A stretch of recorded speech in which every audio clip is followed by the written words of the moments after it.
Hello, guys. Welcome back again. So, we are one more time going to continue the basics about poverty, and today we are going to focus on the biggest obstacle for the developing world, that is poverty itself. Well, according to United Nations, poverty, as you see, is fundamentally is a denial of choices and opportunities, a violation of human dignity. It means lack of basic capacity to participate effectively in society. It also means not having enough to feed and clothe a family, not having a school or clinic to go to, not having the land on which to grow one's food or a job to earn one's living, not having access to credits. It means insecurity, powerlessness, and exclusion of individuals, households, and communities. It also means susceptibility to violence, and it often implies living on marginal or fragile environments without access to clean water or sanitation. Well, one more time, according to the United Nations, the term of poverty is defined as you see. Well, right now, let's just look at this diagram first. Well, the issue about being unemployed is number one thing that some people cannot afford themselves all the things that actually were a bit earlier mentioned. Well, hunger, unfortunately, it leads to hunger, and then poverty also is the number one effect, right, of the kind of aftermath of being not able to work. Well, and all of them are interconnected.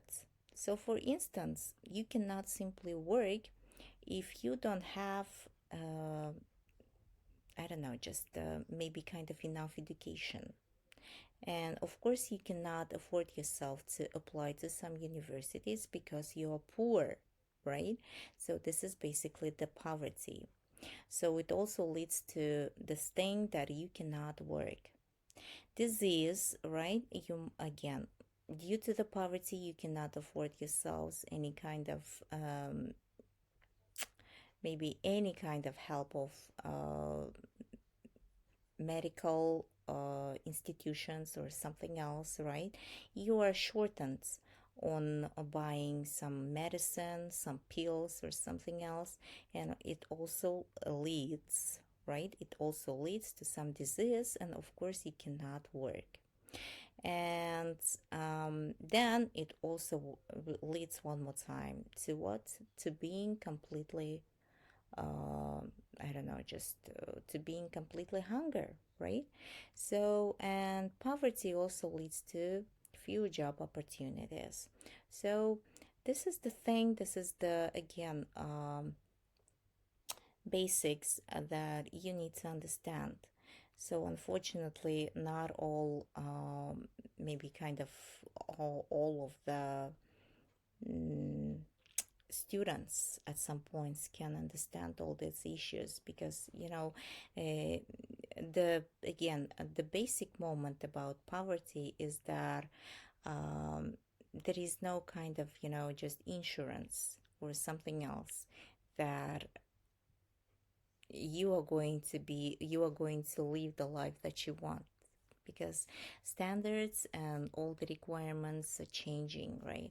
So, and of course, if you have some kind of again opportunities to study, to get the education, to I don't know, just to afford everything that you need and so on, it's really great. You need to appreciate it. First of all, this is, by the moral stuff, it really actually matters.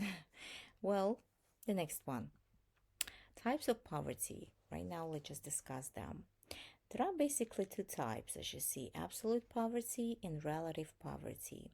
Absolute poverty, it refers to the state of severe deprivation of basic human needs. It refers also to the measure of poverty, keeping in view the per capita intake of calories and minimum level of consumption. Per capita income is about national income and population. Well, the next type is the relative poverty. Under relative poverty, the economic condition of different regions and countries is compared. It is defined contextually as economic inequality in location or society in which people live. The capita income and the national income are the two indicators of relative poverty. According to UNO, those countries are treated poor whose per capita income is less than $725 per annum. Well,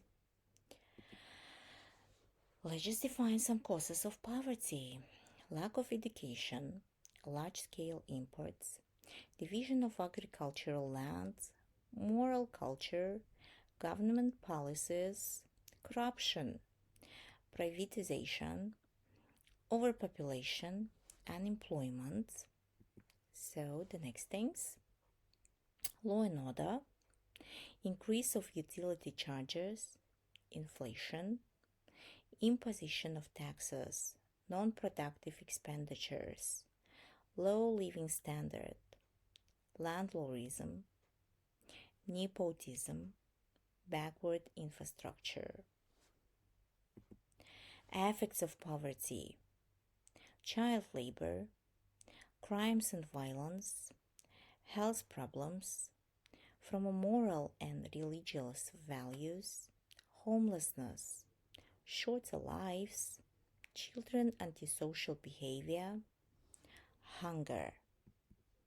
Solutions of poverty: finally, ensuring resources for poor by empowering the poor, equality over markets, increasing agriculture, development in construction, role of microfinance. The next ones: health facilities, poverty eliminating programs, economic growth, education, population controlling, and the final one is development of agricultural land. So, this is the end of the second session. Thank you so much for being up here and listening as careful as you actually could. So the following steps will also be over there. Don't forget about completing all the assignments. Thank you so much and see you next time.